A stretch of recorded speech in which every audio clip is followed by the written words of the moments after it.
Okay, Jojima, Summer of Love 18. It's getting cool out here tonight. Thank goodness. It's been really warm last few days.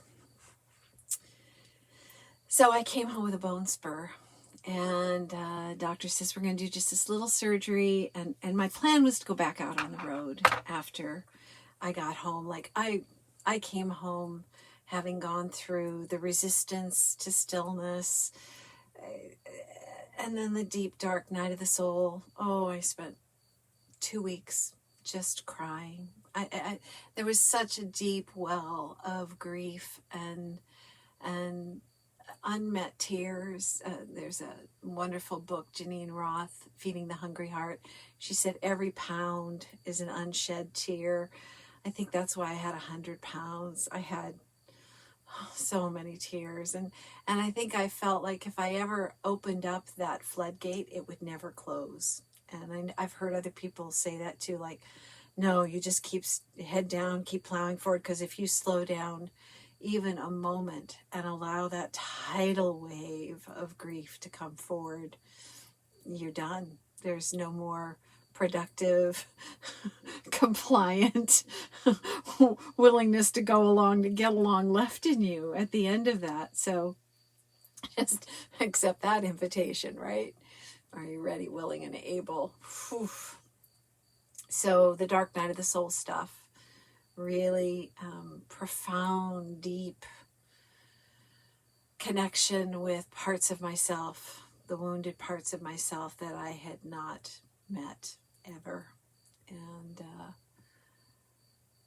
And I went through 3 nights up in Lake Tahoe where the bears were grinding up against the rig at night, and it was cold and damp and pretty deserted at the south end of Lake Tahoe that time of year. And I went through about 4 days, 3 nights of the soul there. And I just remember waking up and saying, I need sunshine, I need water, I need, and all of a sudden my nervous system was completely lit up in a way that it had never been before. Like I was kind of ambivalent about my life. I was ambivalent about my choices on so many levels. Food, like, I wasn't engaged. I think I said in one of my earlier sessions, talking about consenting to the human experience is one layer, but we've got a lot of people who don't even want to have an interest, let alone consent for the human experience, because it's just, we're just here and not really engaged. And so I woke up and said, I want sunshine. I want water.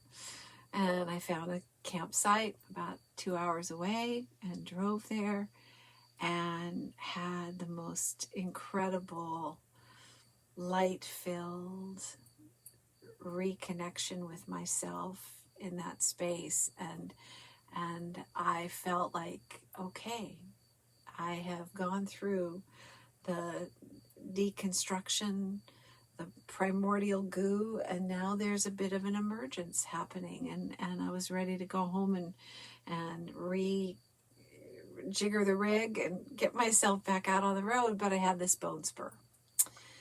So I had been hearing in the background, you have to sit really still. And I thought my initial 3 days on my walkabout was, I got stillness. When I got home, I was like, no, you still haven't been still enough. Your nervous system needs a level of stillness you've never given it. So doctor says, I'm going to have you do this surgery. You'll be back. You'll be in a boot and you'll be back on the road in 6 weeks. I was like, okay, good. That's the stillness I'm going to get here. You can feel there's a punchline coming, right? So I have the surgery. And I'm not an opiates person, so a little bit of cannabis on board, and I'm having beautiful journey days and I was never a stoner in high school. Don't judge me, please. I was very responsible.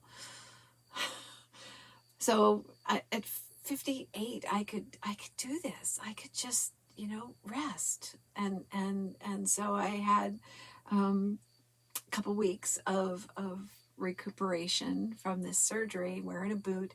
And I got, first day, Stephen decides to go off the property, go run some errands, and I'm by myself, and you're going to be okay, right? You're not going to go anywhere, do anything. I am a stubborn girl. So I have to go to the bathroom, and I think, I don't have to put the boot on. I'll just scoot over and I'll just get to the bathroom. And there was a nanosecond I knew better. There is a nanosecond of self-betrayal in that. Like, have you ever done that? Been driving along and you get the hit, you should go this way. And then when you don't, you realize why you were being shown. Like, how many breadcrumbs have we ignored along the way? Well, this one is a painful reminder of that. I don't ignore them anymore. And so I was scooting along and I got cockeyed and I fell down. And if I had had the boot on, I'd have been fine. But I didn't have the boot on, and I heard that pop. Now, they talk about the pop of an Achilles tendon, and you don't think it's audible, but it's audible. I had no doubt what had happened. And so there I am laying on the floor, screaming in pain. And then all of a sudden the adrenaline kicks in, and I'm kind of just numb, and I'm still horizontal, thinking, how do I get up? How do I not hurt myself more? So there's a bit of a calm, rational part that comes in, and I get this, oh, now you're really going to have to sit still. You weren't listening. You weren't paying attention. Your own nervous system has been telling you, you resist this. It's time. You're going to have to sit really still. And I sat there and thought, okay, life is happening for me, not to me. Life is happening for me, not to me. If this is for me, what does this mean? And I became curious, all in the matter of about 3 minutes, from screaming and what the fuckness to, oh, what does this mean, right? And so I crawled and got to the phone and got to the doctor, and the doctor said, you have obliterated, his word, written in the chart, your Achilles tendon. And had me see a specialist who fixes the Raiders' big toe, or the 49ers' big toes. So I was in good care there. He was a podiatrist, and he specialized in Achilles ruptures. And he said, okay, so we're going to have to do this FHL transfer. We're going to have to do this, and we're going to have to intubate you. And the minute he said intubate me, I was like, no, pulmonary, no, I've been there, done that. All my medical trauma came screaming to the surface. And for the first time, and this was a big deal, I said no to a doctor. Now, when you're raised in a Munchausen's type setting, saying no to a doctor is, you just don't. So Western medicine had a deep fear-based hold on me. And when he said, we're going to have to do this, and this is what the surgery is going to look like, I was like, what happens if I don't do the surgery? And he said, well, you'll end up with, problems with a drop foot, and you could endurance issues, and you won't be able to play tennis. And I thought, well, I wasn't playing tennis before.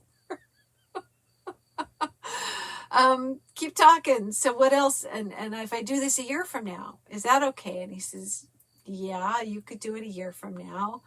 And having just come out of a surgery where I did not have to be intubated, but I still was feeling the trauma of that, I was like, I just can't do another surgery right now. I just can't. And he said these words, and it was as clear a bell ringing in my body as when my mom leaned over and said, they forgot me in the morgue. Like, it was a clear audio moment of spiritual gravity. And he says, well, if you don't do this surgery, you're going to have to go home and sit really still. So still. Like, this thing has to create its own path to healing. This, we're going to see if there is enough will for the calf and the heel to find some common ground with each other again. And I said, okay, if I don't have to make the choice today, I'm going to go home and I'm going to sit really still. And on the way home, I just felt like I was being, I don't know, sometimes you just feel like the universe both has your back and is also giving you a smack upside the head. It's just this moment. There's these great memes that go around about like a little boy with his boot on his face, and then you widen the angle of the camera and you see his hand is in the boot. Like, how much self-imposed suffering do we endure? And I hope you're laughing with me, because this is all one big divine comedy of experience that we're having. So you got to be able to laugh at yourself, right? So I get home and I sit really still, and I take it as an invitation for 3 months of deep, quiet meditation and getting stiller and quieter, something I couldn't do when I was driving a motorhome around. There was a lot of, where will I go next? As much as I was trying to be still, I wasn't.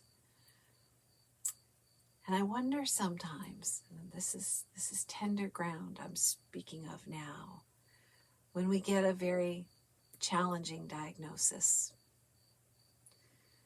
but we learn to go inward, that there is, I've met so many people on the other side of a life-threatening situation where they were left with nothing but time to heal, because all other aspects of their life had to be stripped away to create the focus necessary for the fight of a life, right? Now, mine wasn't that dramatic by any means, but I had a near-death experience, and I had pushed right back into the fold of life without ever having slowed down and processed that on a somatic level. And so there was an overdue receipt. The bill was coming due on that, and all of my childhood trauma that I had been getting more and more present to, more conscious to. There is no spiritual bypass if we're doing it right, because you can get to consciousness of forgiveness and grace in the mind, in the heart, but the soma has a different story. It takes sitting really still with your nervous system to find that soft place for a new form to emerge. Like, you really do have to get down, as the butterfly did, get down from the caterpillar to a primordial goo. I had to go into goo state. And I laid there for 5 weeks, just picturing a golden thread being woven, a braid, if you will, kind of finding its way. And so an early x-ray at 6 weeks, he said, holy cow, you're growing a new Achilles tendon. And I did. I grew a new Achilles tendon. And turns out non-surgical rehab is very popular in Europe. Just in the United States, we always default to surgery. And I was just doing what millions of other people have done on other parts of the world, but it was a big deal to the doctor when I said no.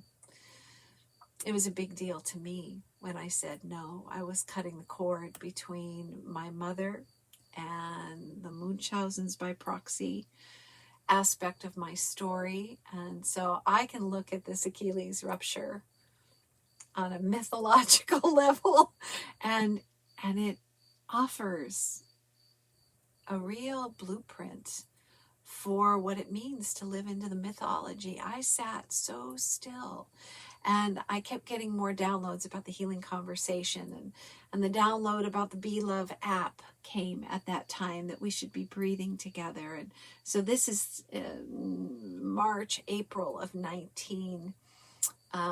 There was a lot on television about impeachment hearings, and I was watching from that we observer place of where's the mechanisms of shift in these beliefs, in this ideological supremacy, in this truth will become lies, those will become truth. Like, it was everything that I had been sitting with since the first download in 2014 was just mapping in front of me. And I felt the relevance of all of this inquiry. I didn't understand why I was going through all of this, why the walkabout, why I went up to total strangers. You know, couldn't I just sit still? Why? Like, there were two paths. There was my own personal healing path, and then there was this awareness of a global healing path, and that if we could map it in our own bodies, we could empower it on a collective basis. Like, that back and forth between my own personal healing process and what we could map for a collective healing process started to really gel. And so I kept feeling like I need to go do something with this. I have to call somebody. I have to share this. And I kept hearing, sit still, the helpers and healers will come.